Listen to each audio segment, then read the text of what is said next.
October 21st, 1961. Korat Royal Thai Air Force Base, Thailand. The monsoon clouds hung low, heavy as wet canvas, and the flight line glowed under rows of trembling sodium lamps. A thin mist drifted across the tarmac, swallowing the silhouettes of parked C-47 transports.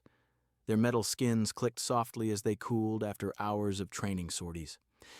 Inside Hangar 6, where the light spilled out in narrow orange bars onto the puddles outside, Captain Lewis Harrington, USAF test pilot, stood alone beside an aircraft that didn't officially exist. Its wings stretched wide like a predatory bird. Under the right wing, a strange rectangular blister of welded aluminum jutted out like an open wound. Inside that blister, barely fitted, still smudged with machinist chalk, sat a single side-firing 20 mm M61 Vulcan test mount, its barrel cluster angled precisely 90 degrees from the nose. Harrington slid a gloved hand across its cold surface. This was not yet a gunship. It wasn't even approved for flight.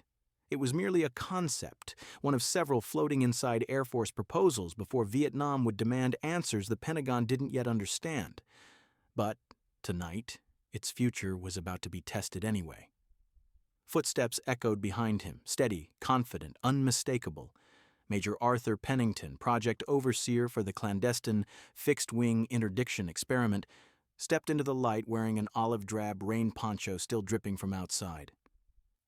"You really think this will work, Lou?" he asked quietly, eyes narrowing at the crude prototype blister. Harrington didn't answer immediately. Outside the hangar, thunder rolled like a distant engine misfire. "It's the only thing that might," he finally said. "A plane that circles a target like a vulture, firing sideways, staying on station longer than any fighter. It could blanket a jungle tree line with precision. No more missed strikes.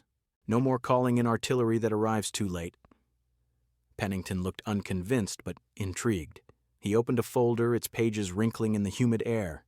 Inside were sketches from 1959, 1960, 1961, designs that had gone nowhere. A twin-engine beach transport fitted with a side-firing 75mm recoilless rifle. A Lockheed Electra modified with panoramic gun ports. A Cessna concept that would orbit like a hawk, stitching tracer fire across the Earth in perfect arcs. Ideas decades ahead of their time, but buried by budget fights, interbranch politics, and a belief that America would never need such a slow, vulnerable aircraft. Pennington exhaled. "The brass wants jets, Lou. They want speed, they want altitude. They don't want—" He gestured at the Frankenstein transport in front of them. "This." Harrington stepped closer to the barrel's muzzle, staring down its dark circular throat. "And yet," he said quietly, "this might be the only thing that can fight a guerrilla war."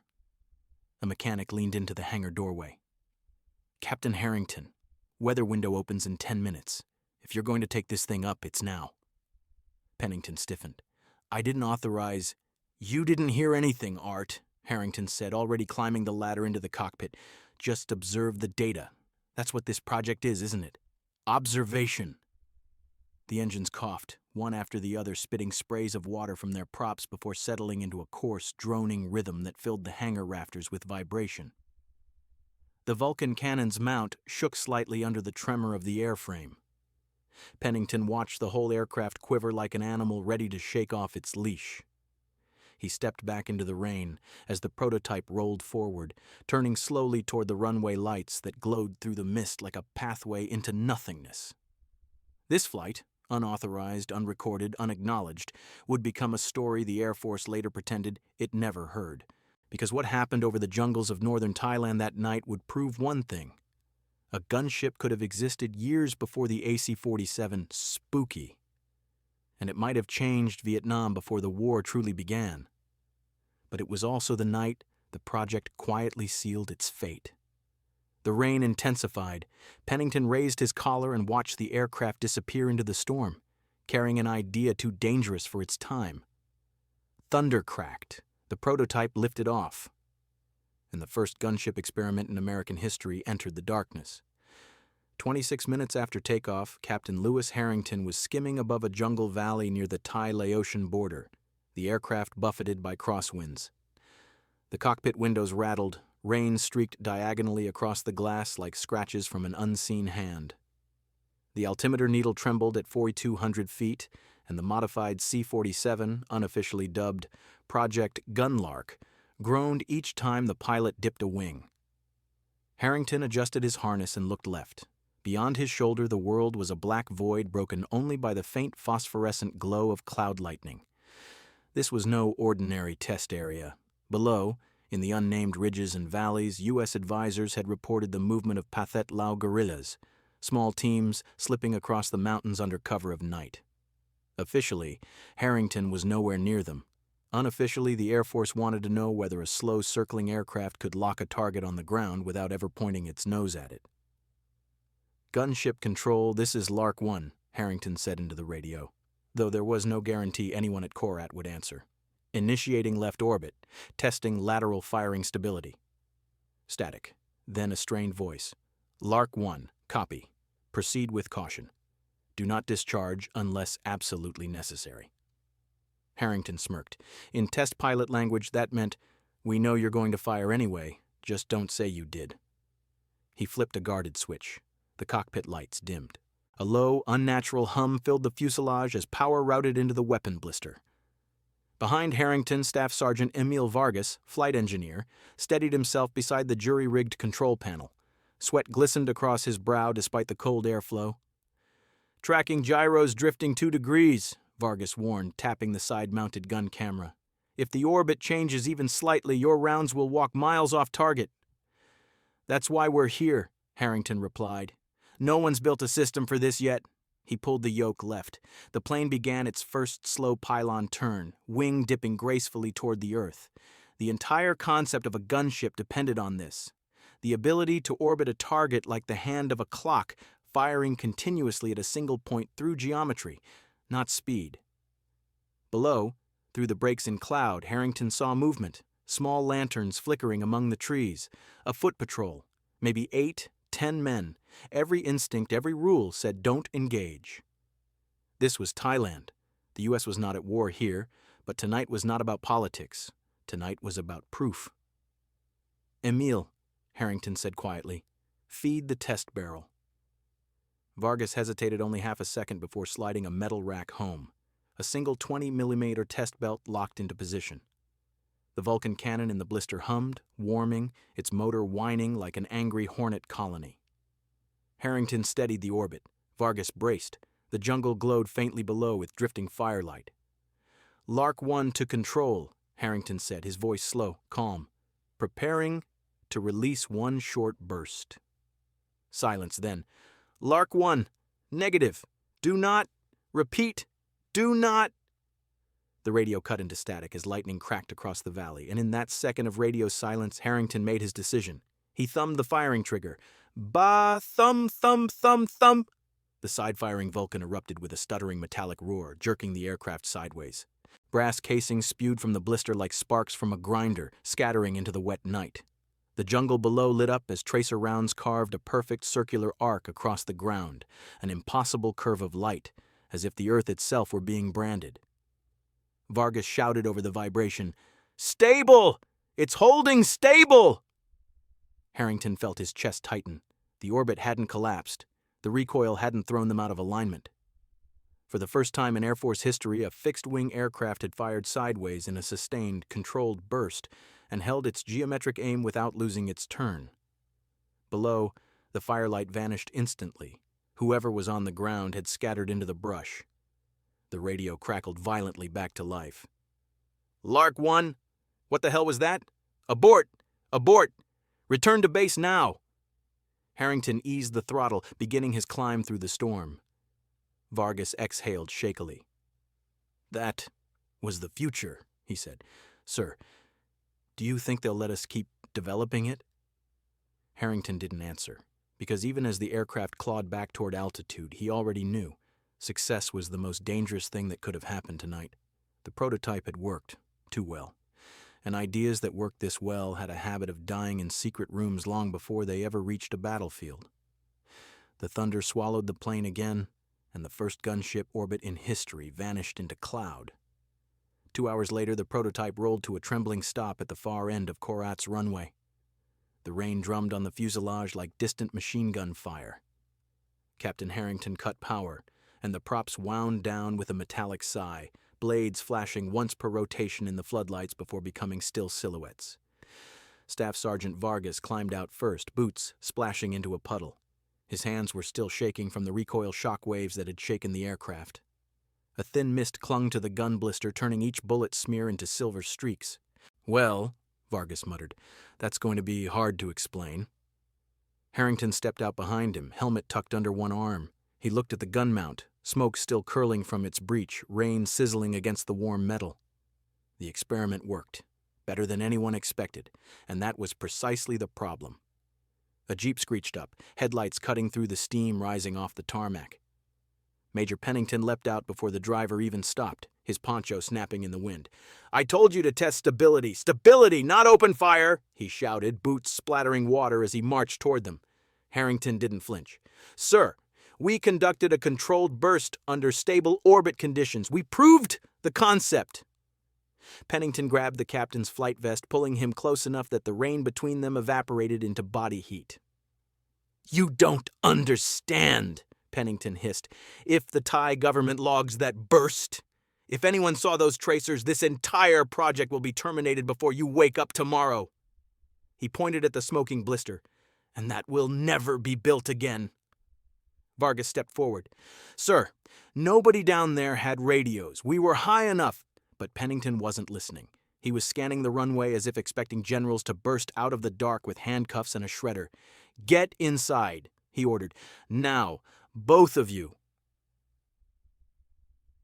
Inside the debriefing room, the fluorescent lights buzzed overhead. The air smelled of coffee, engine oil, and soaked flight suits.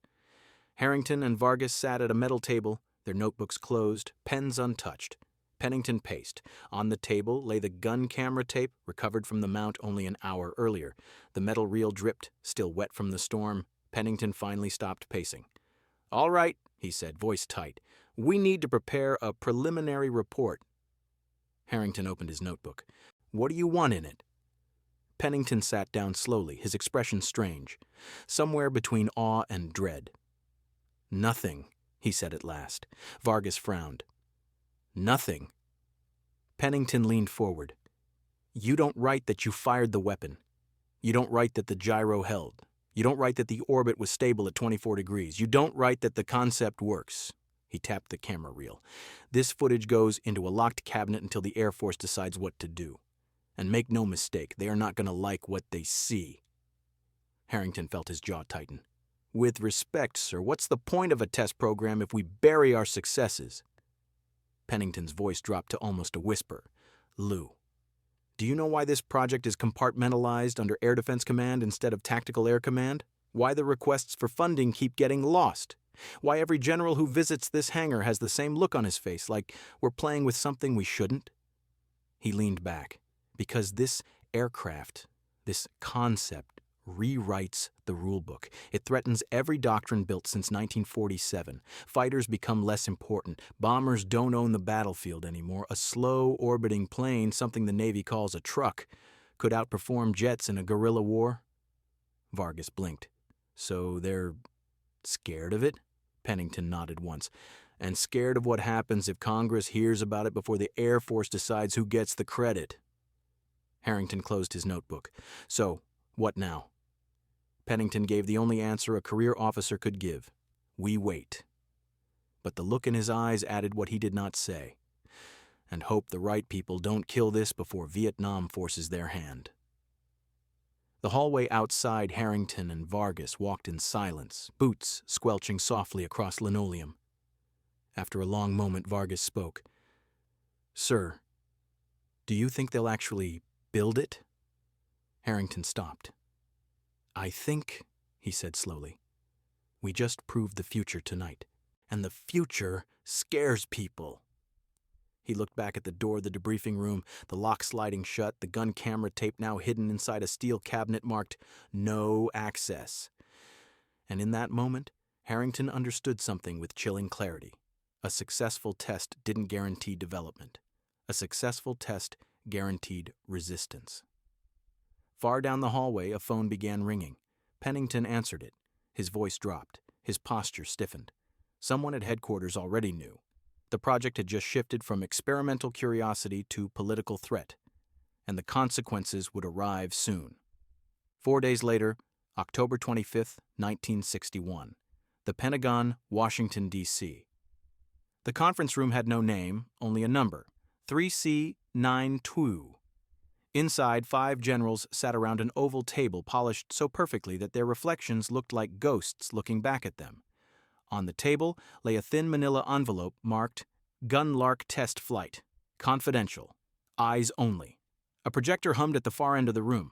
A colonel threaded a film reel into the machine, the gun camera footage recovered from Harrington's test aircraft. He dimmed the lights. The grainy black and white image flickered onto the screen, a jungle valley, a slow, steady orbit. Then, thumb, thumb, thumb, thumb.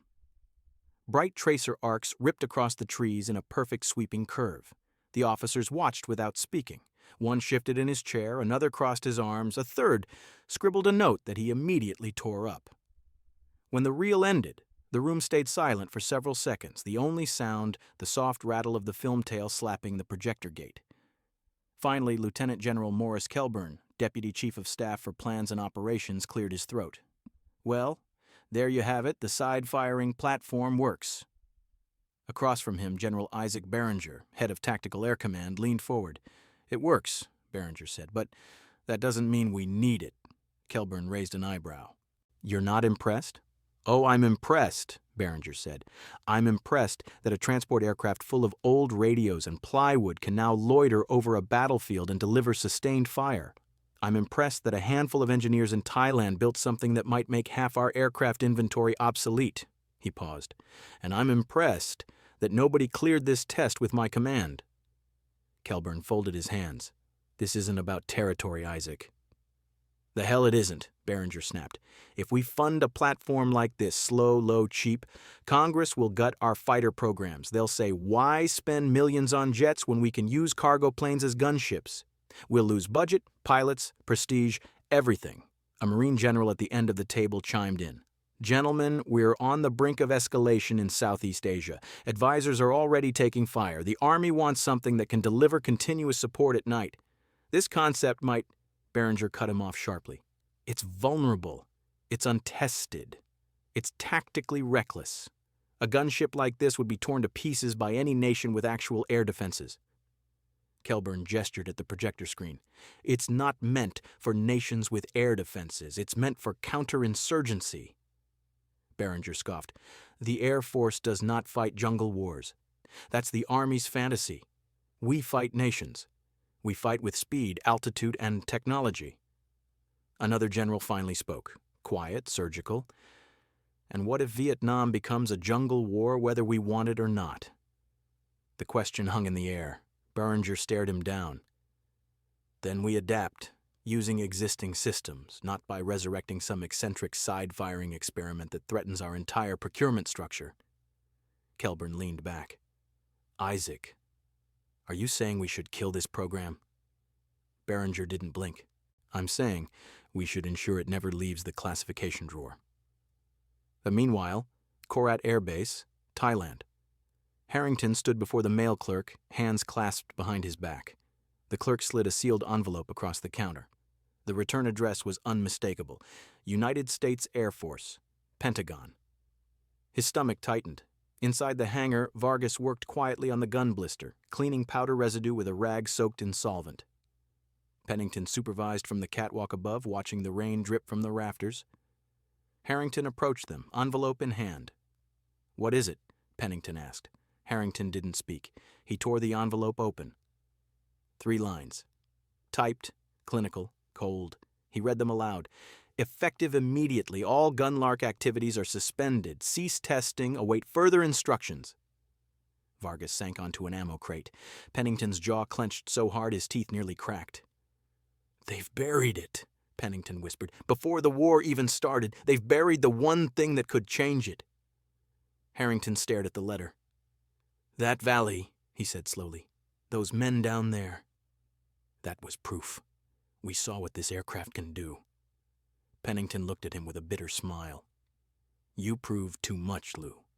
And in this building, he tapped his own chest, that's the fastest way to kill an idea. Outside, thunder rolled across the Thai sky once more. Inside the hangar, the future of air support sat motionless, hidden under canvas tarps. A secret prototype, a forbidden success, and now, a dead end. But history wasn't finished with this idea yet. Vietnam would rise, the jungle would burn, and the Air Force would find itself desperately needing exactly what they had just shut down. February 1963, Nha Trang Air Base, South Vietnam. The metal roofs rattled under monsoon winds as C-47 transports taxied across the weather-beaten tarmac. The war was no longer a whisper, it was a constant low hum. Rotor wash, rifle crack, distant explosions muffled by rain. Captain Lewis Harrington stepped off a transport with a duffel over his shoulder, boots sinking into hot mud. His orders: advisory duty, forward air control, reconnaissance. Anything except flying prototypes he wasn't supposed to know existed.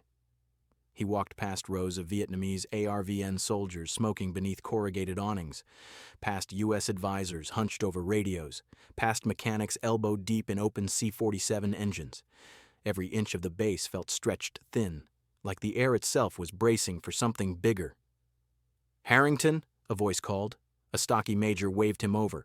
Major Ray Bolton, operations officer.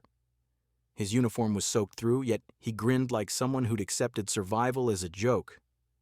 "You flew transports in Thailand, right? Good news. We're short on pilots. Bad news, everyone's short on pilots." Bolton slapped a soggy clipboard into Harrington's chest. "You're flying night supply drops to outposts along Route 7. VC harassment is getting nastier. We lost a convoy last week." Harrington nodded, but his eyes drifted across the field. At the far end of the ramp sat a familiar silhouette, a C-47 with a patched fuselage and reinforced wing roots. But something was missing. The blister, the gun mount, the experimental birthmark of Gunlark. Bolton followed Harrington's gaze.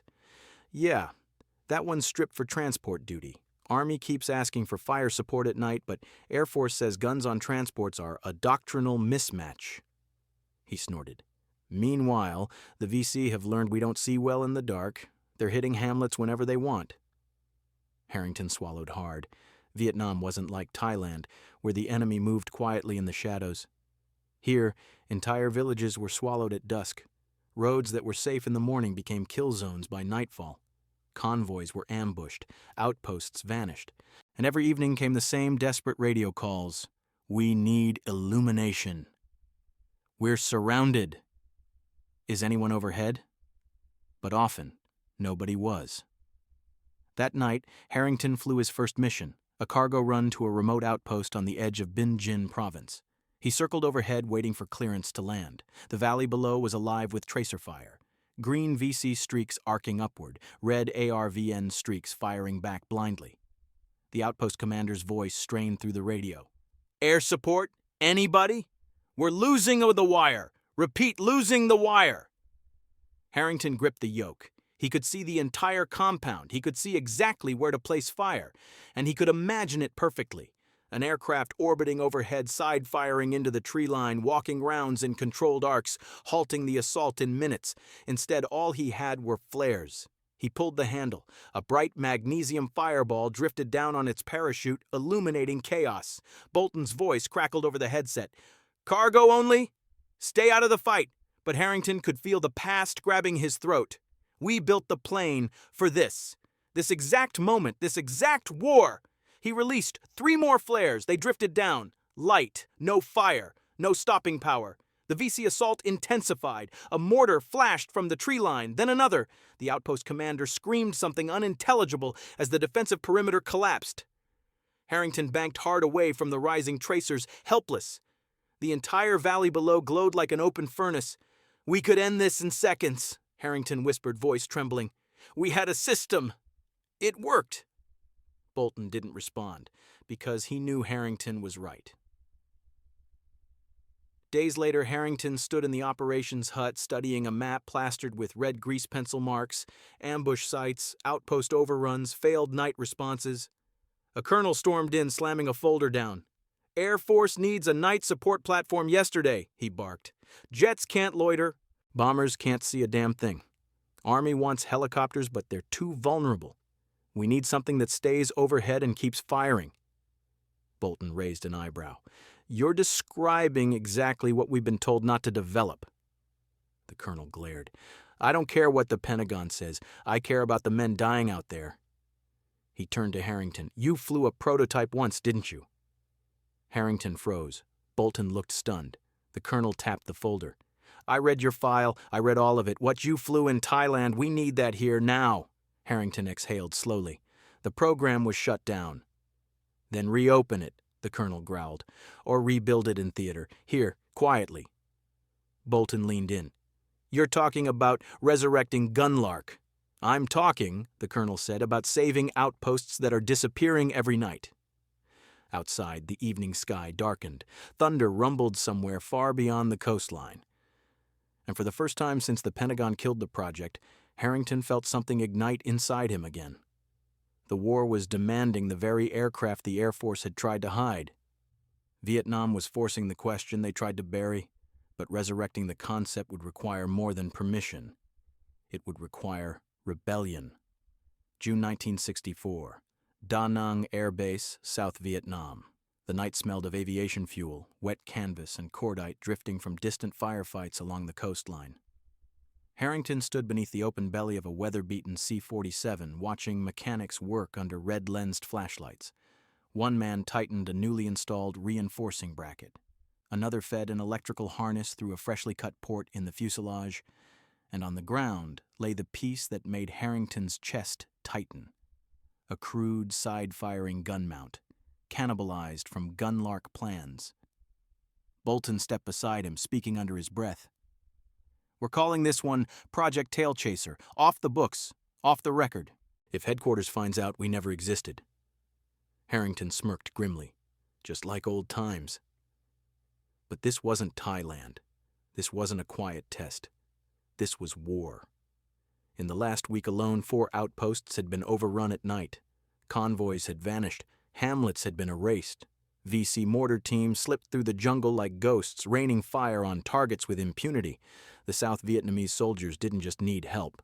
They needed something above them, circling, firing, unblinking. The Air Force commanders finally admitted the truth. Jets were useless for this fight. Bombers couldn't stay on station. Helicopters were too fragile. They needed the very thing they had killed 2 years earlier. They needed the concept Harrington had proved in the storm. They needed a gunship. Guide Tail Chaser's first combat orbit, July 1964. Near Pleiku, the jungle looked like an ink-black ocean. A U.S. Special Forces camp was under attack. Green and red tracers flashed upward. Mortar rounds thumped from the tree line. Harrington pushed the throttle forward. Left orbit, 30 degrees bank, he barked. Vargas, reassigned at Harrington's request, stood strapped to the internal frame, watching the weapon blister through the cutout fuselage port. What's our clearance, sir? No clearance, Harrington said. Just need. Bolton, acting as mission commander, slammed the radio handset down. They're about to be overrun. If we wait for permission, we'll be recording their last minutes.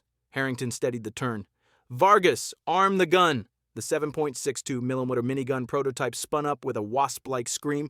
Below them, muzzle flashes peppered the perimeter of the Special Forces camp. Bodies moved in shadows, running, falling, regrouping. On the far side, the wire sagged under pressure. Engage when ready, Harrington said. Vargas fired. Brrrt, brrrt, brrrt. Long, controlled streams of red tracers poured into the dark tree line, cutting arcs across the jungle like burning ropes. The aircraft shook. The turn held. And for the first time in Vietnam, an aircraft fought sideways in a constant circle, pinning the enemy in place. Shouts came from the radio. This is Cowboy Base. Whoever's firing, keep it up! You're stopping them! They're breaking off! Harrington exhaled, realizing his hands were trembling. The system worked. Again, perfectly, just like in Thailand, but this time, no one could pretend it didn't matter. The aftermath. The next morning, reporters from MACV walked the perimeter. Soldiers pointed at the tree line, at long lines of shredded foliage tracing perfect arcs. Something new had fought for them that night, something they had no name for. A briefing officer tried to explain. An orbiting aircraft, side-firing, continuous engagement. Another officer muttered, We've reinvented the wheel we threw away. Word spread. Demands came in. Requests flooded headquarters, and finally, reluctantly, inevitably, the Air Force authorized an official program, Project Gunship I, a modified C-47, 3 miniguns, equipped for night operations, call sign Puff the Magic Dragon, later known as the AC-47 Spooky. The gunship had been reborn, but Harrington knew something bitter. It didn't have to take 3 years. It didn't have to cost thousands of lives. The idea existed before the war needed it, before South Vietnam needed it, before soldiers died in places where a circling aircraft could have saved them. The gunship had been invented twice, first in secrecy, then in desperation. Harrington stood on the Da Nang ramp as the first official AC-47 fired a nighttime demonstration. Red tracer arcs poured from its windows, lighting the sea horizon like a spinning saw blade. Bolton joined him. "You should be proud," Bolton said. "This is your aircraft." Harrington shook his head. "No, this is the aircraft we refused to build when the war begged for it." Bolton looked up at the spiraling tracer arcs. Better late than never? Harrington didn't answer, because in his chest, beneath the pride, beneath the vindication, was the quiet ache of knowledge. History's greatest weapons aren't the ones built too late. They're the ones buried before anyone knew they needed them. Thunder rolled again over Da Nang. The gunship circled in fire. The sky finally had what it needed. But years after the moment, it could have changed everything.